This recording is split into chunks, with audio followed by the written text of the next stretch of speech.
नमस्कार दोस्तों, मेरा नाम है विजय कुमार। आप देख रहे हैं कॉमिक्स पिटारा चैनल को।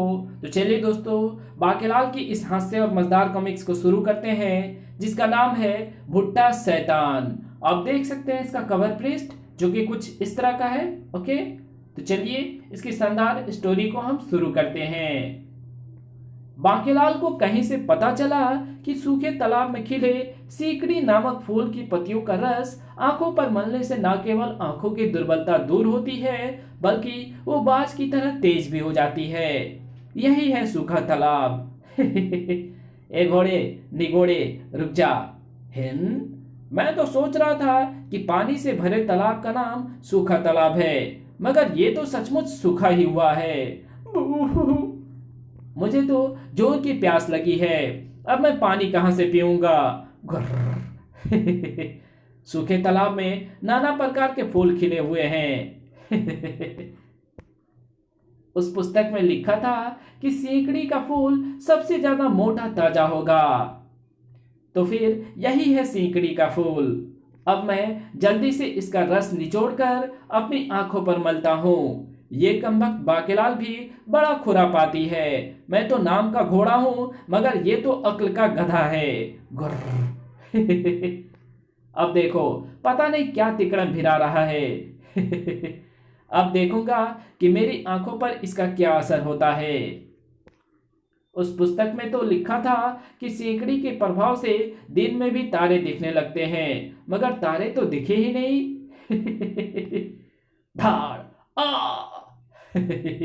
बाकेलाल, मैं सीकड़ी का रक्षक हूं। तूने फूल का रस लेने के बाद फूल को धन्यवाद नहीं किया, इसलिए तुझे ये लात पड़ी। अच्छा, तो अब मैं चलता हूं। दिखाई पड़ गए दिन में तारे। बाकेलाल ने अपने चकराए मस्तिष्क को दुरुस्त किया और उठ खड़ा हुआ। तभी ओह, ये क्या! चीता उस कोमल हिरनी पर झपटा और उसने पल भर में उसे दबोचकर मार डाला। मृत्यु का आगमन किसी बहाने से ही होता है। जैसे इसकी मृत्यु का बहाना वो चीता बना। भला हम यमदूतों से कौन बच पाया है? ये यमदूत, ये तो यमदूत है। कहीं इनकी नजरें मुझ पर भी ना पड़ जाए। तो फिर चले वापस। हाँ, फिलहाल तो चलते हैं, लेकिन 3 दिन के अंदर ही हमें फिर यहाँ आना पड़ेगा, क्योंकि एक ऋषि के शाप के कारण किसी मोटे मुच्छड़ मनहूस राजा की मृत्यु यहाँ पर होने वाली है। यमदूतों के मुंह से वो रहस्य जान बाकेलाल का मन भी खुशी से नाच उठा, और पांव भी। वो मारा पापड़ वाले को। क्योंकि मोटा मुच्छड़ मनहूस तो राजा विक्रम सिंह ही है, जिसे ऋषियों से साफ दिलवाने का काम अब मैं स्वयं करूंगा, ताकि मोटा मुच्छड़ जल्दी से जल्दी परिलोक को कूच करे। ये सीकड़ी का फूल तो बड़े काम का निकला। इसने तो मुझे भविष्य का वो दृश्य दिखा दिया जिसे देखने के लिए बरसों से मेरी आंखें तरस रही है। वन में एक दूसरे क्षेत्र में राक्षस दो फाड़। ओह, सिर दर्द से फटा जा रहा है। आह, मानव मगज को फिजूल के पत्तों के रस में डुबोकर पीने से सिर दर्द ठीक होता है। फिजूल के पत्ते तो मैंने तोड़ दिए, अब इन्हें 2 फाड़ करके इनका रस भी निकाल दूंगा। अब मुझे चाहिए मानव मगज, और वो मुझे तब मिलेगा जब मैं किसी मानव को 2 फाड़ करूंगा। जल्द ही। वाह, अब सिर दर्द में कुछ राहत मिल रही है। सुड़ो सुड़ो। ओह, ये दुष्ट राक्षस क्या कर रहा है? उफ, मानव का कटा सिर, और इसमें से तो फिजूल के पत्तों की रस की गंध भी आ रही है। वो रहा इस मानव का धड़, और साथ में उसकी खुरपी भी। इसका अर्थ हुआ कि ये मानव माली था, जो वनस्पतियों, पेड़ पौधों, फूल एवं पत्तों का संरक्षण करता था। हाँ, मगर तू कौन है? तेरी चबर चबर सुनकर मेरे सिर का दर्द फिर से बढ़ रहा है। चल भाग यहां से। मैं फूल पत्तों, पेड़ पौधों एवं वनस्पतियों की रानी वनस्पति हूं। दुष्ट राक्षस, तूने न केवल एक निर्दोष माली की हत्या की है, बल्कि उन पेड़ पौधों, फूल पत्तों एवं वनस्पतियों की भी हत्या की है, जो माली के अनुपस्थिति में, उचित रखरखाव के अभाव में अब दम तोड़ देंगे। मैं तुझे साफ देती हूं कि मानव के कारण ही तेरी ऐसी की तैसी होगी। गुर्र। ऐसी की तैसी वो क्या होती है? वो जब मानो तेरी करेंगे तब तुझे स्वयं ही पता लग जाएगा। और आज के बाद अगर तूने किसी मानव की हत्या की तो तेरा सिर 1000 टुकड़ों में बढ़ जाएगा। तेरी मदद करने वालों का भी यही हश्र होगा। अरे जा जा, बहुत देखे तेरे जैसे साथ देने वाले। बाकीलाल को भी ये सोचना था कि विक्रम सिंह को जल्दी से जल्दी वो सांप कैसे मिले जो उसकी मृत्यु का कारण बन जाए। ऐसा कारण तो पैदा करना ही होगा। मगर यहाँ पर क्या हो रहा है? फर फर, नानक दुखिया सब संसार, सारी दुनिया जमुना पार, मैं भी जमुना पार रहती हूँ, मेरा नाम पारो है, कृपया कर मेरा मेरा दुख दूर करें। ऋषि सजाचार्य। यहाँ पर क्या हो रहा है? बाकीलाल जी, ये ऋषि पंखाचार्य हैं जो 3 दिन पूर्व ही ठेंगा नगरी से तपस्या करने विशालगढ़ पधारे हैं। इनका वास्तविक नाम संजाचार्य है। पंखा, थोड़ा जोर से झलो। विशेष सूचना, जो भी भक्त मुझे पंखा झलेगा, तपस्या पूर्ण होने पर मैं उनकी मनोकामना पूर्ण अवश्य करूंगा। ऋषि पंखाचार्य। ये सूचना ऋषि पंखाचार्य ने ही यहाँ पर लगवाई है, जिसे पढ़ने के बाद लोग बारी बारी पंखा झलकर उन्हें प्रसन्न करने में जुटे हैं। बाकीलाल जी, आप भी ऋषि पंखाचार्य को पंखा झलकर अपनी मनोकामना पूर्ण करवा सकते हैं। नहीं, मुझसे पहले महाराज की मनोकामना पूरी होनी चाहिए। वाह, मजा आ रहा है। एक आदमी को पंखा झलने के लिए मेरी पीठ की तरफ भी खड़ा करो। ओह हाँ, सूझ गई तरकीब। अगर मैं महाराज के पास जाकर सब कुछ उल्टा पुल्टा कर दूं तो? वो मारा पापड़ वाले को। चल बेटा बाके, मुच्छर के पास। शीघ्र ही। क्या उन लोगों की ये मजाल? सेनापति सैनिक और रथ तैयार करवाओ। जी महाराज। थोड़ी ही देर में। महाराज, वो देखिए, सभी लोग कितनी निर्ममता से ऋषि पंखाचार्य को पंखा झलने में जुटे हैं, जबकि ऋषि को पसीना आना बहुत जरूरी है, अन्यथा पसीने की ग्रंथियां फट जाएगी और ऋषि की मृत्यु हो जाने पर पाप आपको ही लगेगा।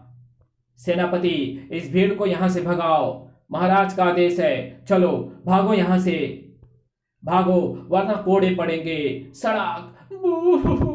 सैनिकों, तुरंत ऋषि को रजाई उड़ाओ। जो आज्ञा महाराज।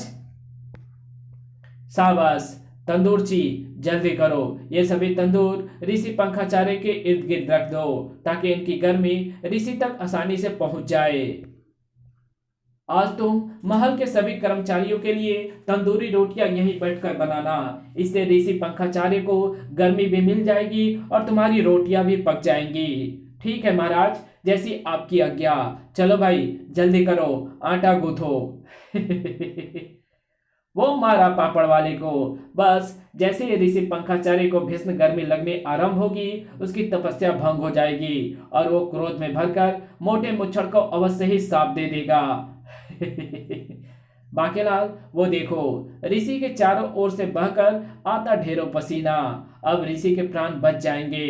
जी हाँ महाराज, किंतु आपके नहीं बचेंगे। लेकिन ये क्या? नहीं, ऋषि पंखाचार्य की तपस्या पूर्ण हो गई। मोटे, पूर्ण नहीं हो गई, भंग हो गई है। ऋषिवर, कृपया कर मेरी नादान प्रजा पर क्रोधित ना होए। मैं उनकी अज्ञानता के लिए आपसे क्षमा मांगता हूं।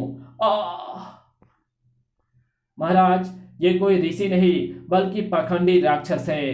राक्षस? मैं राक्षस दो फाड़ हूं। मैं ऋषि का भेष धरकर यहाँ आकर बैठ गया था, ताकि अवसर मिलते ही किसी मानव का शिकार कर लूं। पसीना मेरी दुर्बलता है।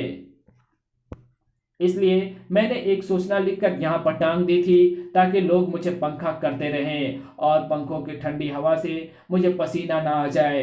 किंतु राजा, तूने तो रजाई उठाकर और भट्टियों में आग सुलगाकर मेरा बाजा बजा दिया।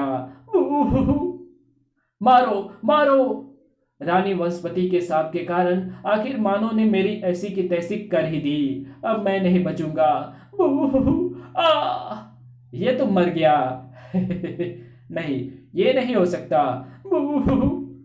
ओह, तो ये बात थी। बाकेलाल, अवश्य ही तुम्हें भगवान शंकर ने भविष्यवाणी कर दी होगी कि ऋषि पंखाचार्य के भेष में दुष्ट राक्षस दोफाड़ अपने शिकार की ताक में छिपा बैठा है। अगर पता चल जाता तो फिर दूसरी योजना बनाता। महाराज, बाकेलाल राक्षस के मारे जाने से प्रसन्न नहीं जान पड़ता है।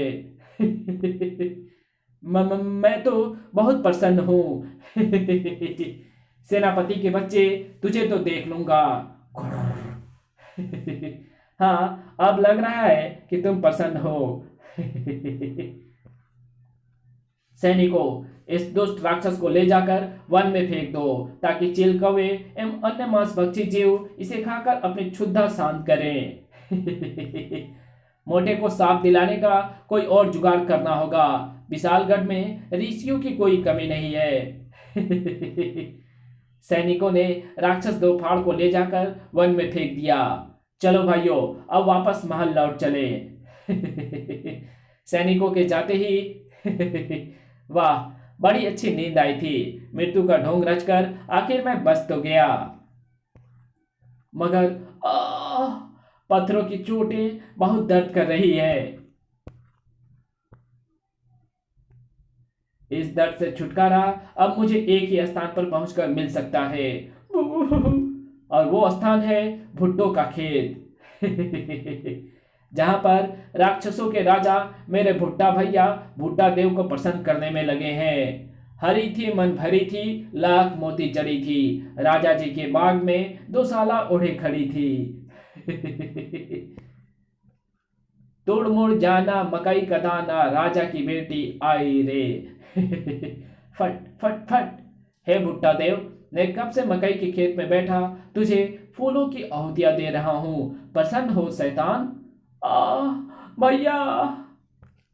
दोफाड़, तेरी ये हालत कैसी हुई? पहले रानी वनस्पति के कारण, फिर मानव के कारण।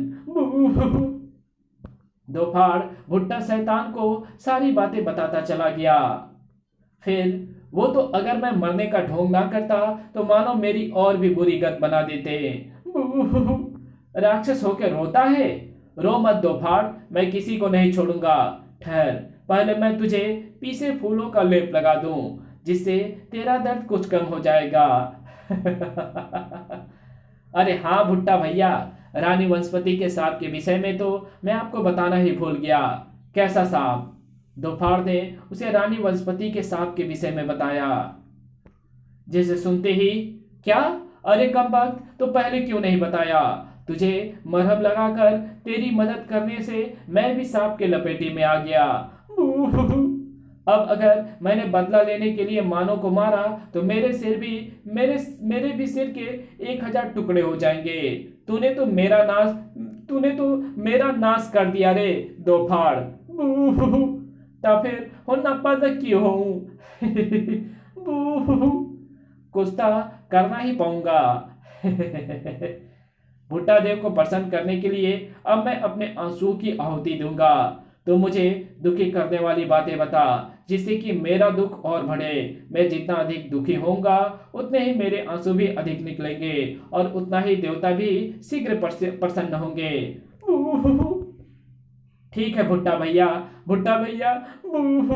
हमारी माँ जिसने हमें पाल पोस कर बड़ा किया, मानव का शिकार करना सिखाया, हमें मानव खिलाती रही और खुद चूहे खाकर पेट भरती रही, हमारी वो माँ बुढ़िया हो गई। अबे वो तो सभी होते हैं, कुछ और बता जिसमें अधिक दुख हो। भुट्टा भैया, हमारा बाप मर गया। क्या? हमारा बाप मर गया? पर अबे वो तो 25 साल पहले मरा था, तब तो हम रो लिए थे। उसकी मौत की खबर से अब मुझे दुख नहीं हो रहा। कोई और ज्यादा बड़ी दुख की बात बता। और बड़ी दुख की बात तो फिर सुनो भैया, माँ ने कितने अरमानों के साथ तुम्हारी शादी जंगलपुर के राक्षस की बेटी उत्पाती से की थी। उसने आते ही हमारी माँ की चुटिया पकड़कर उसे घुमा दिया था। बू। हाँ हाँ, आगे बोल। तुम जो कमा कर लाते थे वो तुमसे छीन लेती थी और अपने भाइयों को दे आती थी। हाँ हाँ, और बोल। बू। टप टपक। एक दिन तुम्हारे साले के सामने उसने तुमसे आंगन में कच्ची जमीन को गोबर से लिपवाया था। बू। टप टप। हाँ हाँ हाँ भाई, और बोल। इस कहानी को यहीं खत्म करते हैं। इसके आगे कहानी पढ़ेंगे इसके पार्ट 2 में। तो मिलते हैं इसके दूसरे पार्ट में, तब तक के लिए बाय। वीडियो अच्छी लगे तो इस वीडियो को लाइक कर देना, चैनल पे नए हो तो चैनल को सब्सक्राइब कर बेल आइकन को जरूर प्रेस कर देना, और जहां इस वीडियो की जरूरत हो वहां इसको शेयर जरूर कर देना। Thanks for watching my videos. तो मिलते हैं इसके दूसरे पार्ट में, तब तक के लिए बाय।